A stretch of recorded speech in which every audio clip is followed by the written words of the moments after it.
Hello everyone and welcome to our YouTube channel let's learn English. So friends, आज के video में हम 5 powerful sentences देखने वाले हैं। These 5 sentences will help you in your day to day life. ये आप अपने आम जीवन में यूज़ कर सकते हैं और आवश्यकता पड़ने पर इनमें कुछ आप चेंजेस भी ला सकते हो, जो मैं आपको बताऊंगा कैसे लाना है। तो चलिए हम आज का वीडियो शुरू करते हैं। आज का पहला सेंटेंस है आपके सामने। ये एक प्रोवर्ब है, well begun is half done. पहले इसको समझ लीजिए ये क्या कह रहा है। देखिए, बिगन जो है वो बिगिन का थर्ड फॉर्म है। Begin, began, begun. और डन क्या है? डू का थर्ड फॉर्म है। Do, did, done. तो ये कह रहा है well begun is half done. अब यहाँ पर थर्ड फॉर्म का यूज़ क्यों हो रहा है? थर्ड फॉर्म का यूज़ हो रहा है पास्ट पार्टिसिपल के रूप में। ये जो पास्ट पार्टिसिपल होता है ना, ये वर्ब के थर्ड फॉर्म को ही कहते हैं, लेकिन यूज़ थोड़ा अलग होता है। ये एडजेक्टिव या एडवर्ब की तरह यूज़ हो सकता है, जिस पर हम आगे कभी किसी अन्य वीडियो में चर्चा करेंगे। लेकिन अभी आप थोड़ा सा ये समझ लीजिए कि जब हम तीनों फॉर्म्स की हिंदी निकालते हैं तो वो हिंदी कैसी होती है। बिगिन का अर्थ होता है शुरू करना, बिगैन शुरू किया, और बिगन शुरू कर चुके, शुरू किया हुआ। डू का अर्थ हो जाएगा करना, डिड यानी किया, और डन का अर्थ हो जाएगा कर चुके, किया हुआ। तो अगर हम इसकी हिंदी निकालें तो बड़ी अजीब सी हिंदी निकलेगी। वेल बिगन अच्छे से शुरू किया हुआ, इज़ हाफ डन आधा किया हुआ होता है। अच्छे से शुरू किया हुआ आधा किया हुआ होता है। तो ये क्या कहना चाहता है? ये कहना चाहता है कि कोई भी काम यदि अच्छे से शुरू हो गया तो समझ लो वो काम आधा हो गया, आधी सफलता मिल गई। तो इसके लिए हिंदी में कहावत है कि अच्छी शुरुआत आधी सफलता की निशानी होती है। यदि आपने मान लो कोई शॉप खोली है और पहले ही दिन बहुत सारे कस्टमर्स आ गए, लाइन लग गई कि हमें ये दे दो, वो दे दो, तो ये क्या है? वेल बिगन ही तो है, अच्छी शुरुआत है। आप सोचोगे वाह भाई, आधी सफलता तो मिल गई, लेकिन सब उधारी करके चले गए, तो ये बुरी असफलता कहलाएगी भाई। ठीक है, चलिए तो अगला सेंटेंस देखते हैं। नेक्स्ट फ्रेज है the apple of one's eye. किसी की आँखों का सेब होना। हिंदी में कहते हैं किसी की आँखों का तारा होना, प्रिय होना, फेवरेट होना। जब कोई किसी का प्रिय हो, फेवरेट हो, डियर हो, तब हम इसका यूज़ करते हैं। और ये जो वंस देख रहे हैं ना आप, वंस की जगह कोई भी पॉजेसिव एडजेक्टिव लगा सकते हैं, जैसे कि my, our, your, his, her, their. Okay, तो चलिए देखते हैं सेंटेंस कैसे बनेगा। आप कह सकते हो कि I am the apple of my mother's आई। मैं अपनी माँ की आँखों का तारा हूँ। या फिर इसी तरह हम कह सकते हैं my daughter is the apple of my eye. मेरी बेटी मेरी आँखों का तारा है। तो जब भी कोई व्यक्ति प्रिय हो, फेवरेट हो, बहुत डियर हो, उसमें हम इसको यूज़ कर सकते हैं। चलिए तो अगला फ्रेज़ है a figure among cyphers. Figure का अर्थ होता है कोई भी चित्र, कोई भी इमेज। और साइफर का अर्थ क्या होता है? साइफर का अर्थ होता है कोई भी एक छोटा सा निशान, छोटा सा चिन्ह जिसका कोई अर्थ नहीं है। ये जो साइफर्स होते हैं ना, ये कोड लैंग्वेज में यूज़ होते हैं, या आपने शॉर्ट हैंड राइटिंग में देखा होगा। थोड़ा सा कोई चिन्ह बना दिया और उसका एक मीनिंग है जो केवल 2 लोगों को पता है ना, तो इसको हम साइफर कहते हैं। तो साइफर कोई भी एक छोटा सा अनसिस्टमैटिक चिन्ह होता है, निशान होता है, जिसका कोई अर्थ नहीं होता। फिगर का कोई ना कोई अर्थ होता है। जैसे अगर मैं बहुत सारे साइफर्स बना दूं, है ना, कोई से भी साइफर्स बना दूं, जैसे आप देख सकते हैं यहाँ पर कुछ भी बना दिया हमने, तो इनका कोई मीनिंग नहीं है, सब देखने में बड़े ख़राब लग रहे हैं। लेकिन अगर मैं इनके बीच में, क्योंकि अमंग साइफर्स का अर्थ क्या है? साइफर्स के बीच। अमंग कहाँ यूज़ होता? 2 से ज़्यादा के बीच।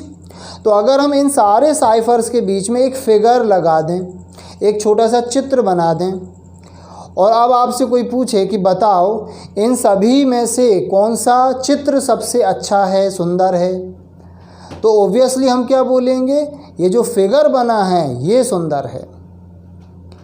दरअसल ये अपनी सुंदरता की वजह से सुंदर नहीं है, इसके आसपास इतने बदसूरत, इतने गंदे लोग हैं कि ये खुद ही सुंदर हो गया। तो जब कोई व्यक्ति या वस्तु अपनी अच्छाई की वजह से अच्छा ना हो, बल्कि आसपास के लोगों या वस्तुओं की बुराई की वजह से अच्छा हो, तब हम इसका यूज़ करते हैं। कैसे, अभी आपको समझ में आएगा। इसको हिंदी में कहते हैं अंधों में काना राजा है। सब अंधे हैं, एक काना है तो वो अच्छा हुआ भाई, थोड़ा अच्छा है, राजा बना दूँ, ये सेंस इसमें आता है। जैसे मान लीजिए, मैं आपको एक बहुत अच्छा एग्जाम्पल दे रहा हूँ आम जीवन का। किसी क्लास में 50 बच्चे हैं। अब उस क्लास में क्या हुआ, ज़्यादातर बच्चे फेल हो गए। ओके, ज़्यादातर बच्चे उसमें फेल हो गए, कुछ को सप्लीमेंट्री आई, लेकिन उसमें 4 या 5 लोग पास हुए, जिनमें एक ने टॉप कर गया। और जिसने टॉप किया उसके परसेंटेज कितने हैं, 54। ओके, अब परसेंटेज तो कम है भाई संसार के हिसाब से, आजकल तो 99% और 98 चल रहा भाई, पता नहीं क्या है। लेकिन मान लो उसके कितने आ गए, 54, लेकिन उसने टॉप तो किया अपनी क्लास में, तो सबकी नज़रों में वो बहुत अच्छा हो जाएगा। तो क्या वो अपनी अच्छाई की वजह से अच्छा है? नहीं, बल्कि उसके पास बच्चे जो हैं उसके आसपास, वो खुद ही इतने ज़्यादा निम्न स्तर के हो गए हैं कि वो अपने आप उठ गया। तो इसे हम कहते हैं अ फिगर अमंग साइफर्स। जब कोई भी व्यक्ति अपनी अच्छाई की वजह से अच्छा ना हो, बल्कि आसपास खराब लोग हैं और वो थोड़ा सा अच्छा है, तो ये एक तरह की बुराई है। ये कोई तारीफ़ नहीं है, ये एक तरह की बुराई है अगर कोई आपको कह रहा है। तो सेंटेंस देखो कैसे बनाएंगे।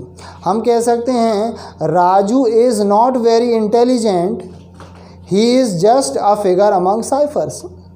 राजू बहुत इंटेलिजेंट नहीं है, बहुत होशियार नहीं है, वो बस अंधों में काना राजा है।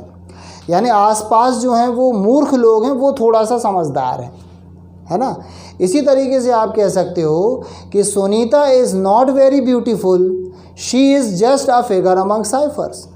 तो हमने यहाँ ब्यूटीफुल लगा लिया कि सुनीता बहुत सुंदर नहीं है। भाई सुंदर तो है, बहुत सुंदर नहीं है, वो बस अंधों में समझ लो कानी रानी है। अब काना राजा तो बोल नहीं सकते, तो कानी रानी है, मतलब उसके आसपास की जो लड़कियां हैं वो जिस मेजॉरिटी में रहती है वो खुद ही मतलब है, समझ गए ना, आड़ी तिरछी हैं, तो वो थोड़ी सी अच्छी है। ये सेंस इसमें आता है। नेक्स्ट फ्रेज है a drop in the ocean. Ocean का क्या अर्थ होता है, महासागर। अब महासागर में एक बूंद, तो जब भी बहुत सारे की आवश्यकता हो लेकिन थोड़ा सा मिले तो उसे हम कहते हैं a drop in the ocean. Hindi में क्या कहते हैं, ऊंट के मुंह में जीरा। जैसे आप किसी से कह सकते हो it is a drop in the ocean.